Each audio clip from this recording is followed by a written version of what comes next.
In this case, it's actually not even anything language design. I just want to bring your attention to some things that you can do. And I find that are very neat. But before that, just so you know who I am and what you can speak with me about, please do pull me aside about anything languagey and much more. And that includes at our Birds of a Feather session tonight. So, initializing from text files, and then we'll take starting your applications afterwards.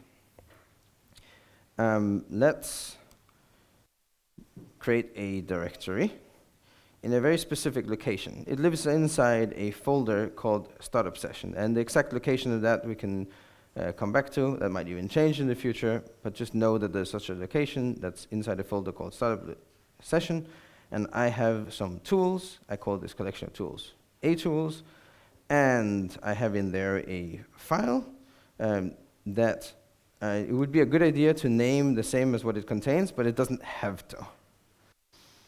And this is a little utility that I need sometimes, and that is that I know what error message I want, but I don't know what the error number of it is. So like the inverse of quad EM. So here's a little utility. It's not something I would use in production code. It's something I would use while I'm developing and say, oh, I need to catch a rank error. I don't remember the number for that. Or this would be, I should consider this, I need to throw a limit error. So what is the number for that again? Okay, so it's a utility I want available to me in my development environment, but it's not part of my application that I'm developing.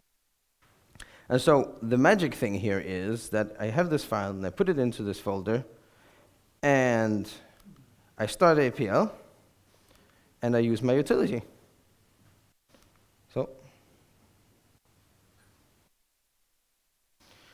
all very good. Let's close that APL and add more such utilities. So here the point is that straight in Quad SC, I had a namespace that was named according to the folder that I created inside this startup session folder. So there's a one-to-one correspondence, and then it gets populated with things I put in here. Useful. Let's put more things. Here is a function that I also need very often. I have some strange Unicode glyph, experimenting here with what kind of glyphs are we going to add to the language. And I need to know what is the hex value for this glyph, or the other way around. Somebody says, oh, maybe we could use this hex value symbol. I don't know the Unicode table by heart. I should, but whatever, I'm working on it. So here's a little utility that either takes a character scalar and makes it into a character vector hex code, or it takes a character vector hex code and makes it into a character scalar. I can see what the character is. Something I use as I'm developing, as I'm playing around, not something I want in my application. It's just a utility. However, it has dependencies. It needs these two functions, dec and hex, which I'm going to get from the defense workspace. I don't want to copy them in here, because then if they get improved in the future, I wouldn't get those improvements. Of course, relying on something else that might be changing is dangerous, but this is a development tool. This is not part of the application, so I'm doing fine. So how can I do this? Well, here's another little magic thing that we have a special name. If I create a function here called run, then when we start up APL and we put all these things into Quad SC, this function will get called. So inside this function, I state that I want to copy in the hex and dec from the defense workspace. And for good order, I give it a result as well, but it's not being used for anything. Let's start an APL. And run is a reserved name in this context. It's kind of similar to QuadLX, but yes, it occupies a name. And you can tell APL not to run these things when it starts, but by default, it will run them. So we started APL, and we can use this user command called map to see what we've got inside the namespace, quadsc.atools. And we can see that we now have not only the things that I put into the folder, but also dec and hex. So it worked, and we can try it, and it works. Good, let's close that APL. Now, occasionally when I sit and I noodle around with things in APL, I might get a little bit worn down by the hard work, and I need somebody like Alan Perlis to cheer me up. So let's have a function, an analytic one, that can print an encouraging message to me whenever I need it. Again, not part of my application, just a development tool. Now, here I could amend the run function to load all the epigrams from the auxiliary text file into QuadC, because the startup procedures will not load a text file. It will just load APL things into QuadC. However, if I am doing fine and I don't need any encouragement, there's no real reason to clutter and fill up with a lot of extra text in QuadC.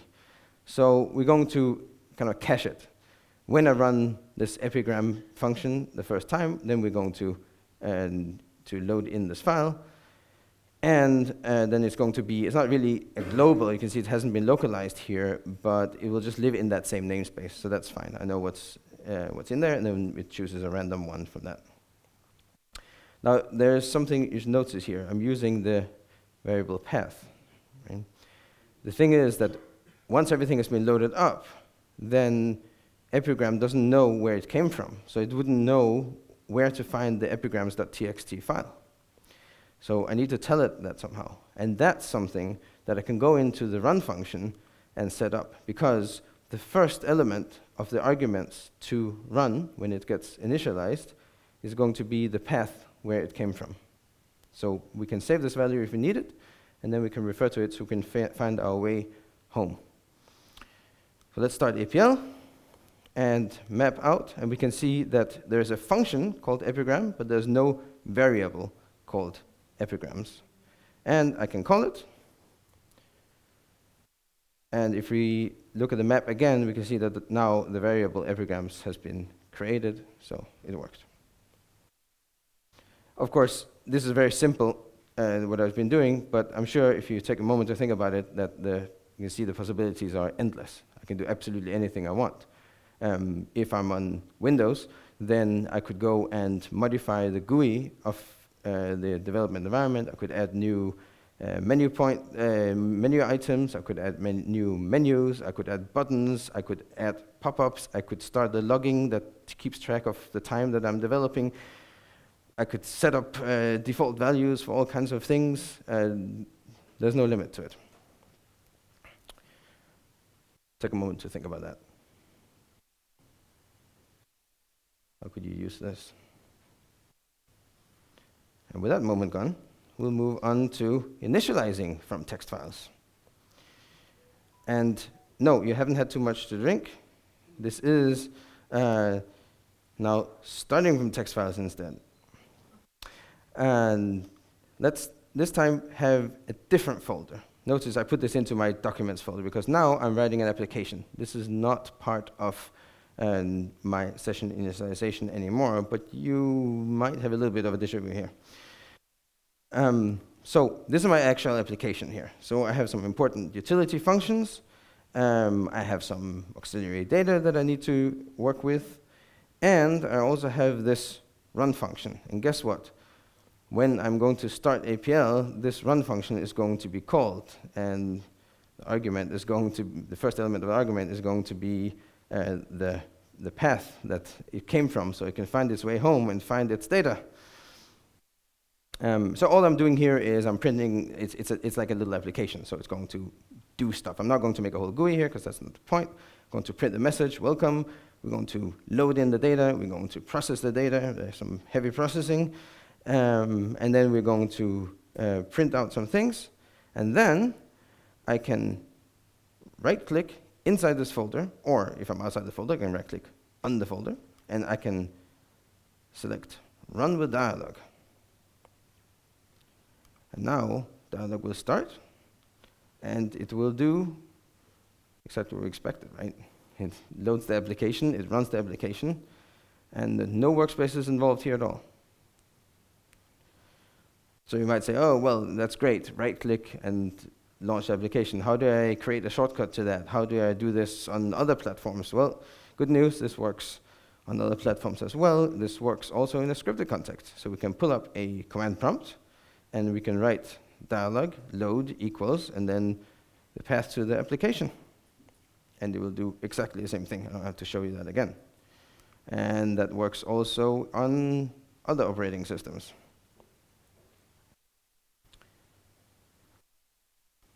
So you might see some similarity between these.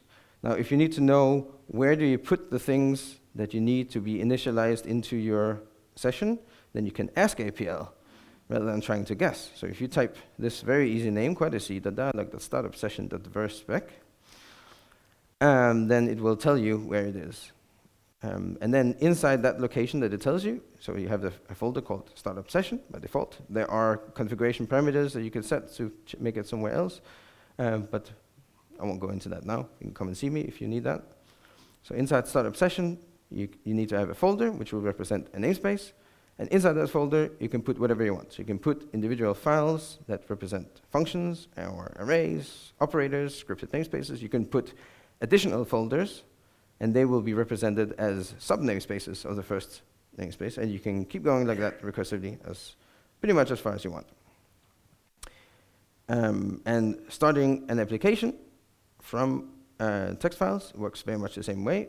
Here, there's no asking where should it live. You can put your application wherever you want. That's up to you.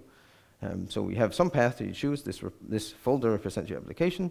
Inside that, you can have files representing functions, arrays, operators, scripted namespaces. You can make additional folders. You can, and they will become namespaces, and you can have things inside that, and that keeps going recursively. You can have other files that are not APL files, so they don't end with APL and some other letter, and they will just be ignored at startup time. You can do with those whatever you want. Questions?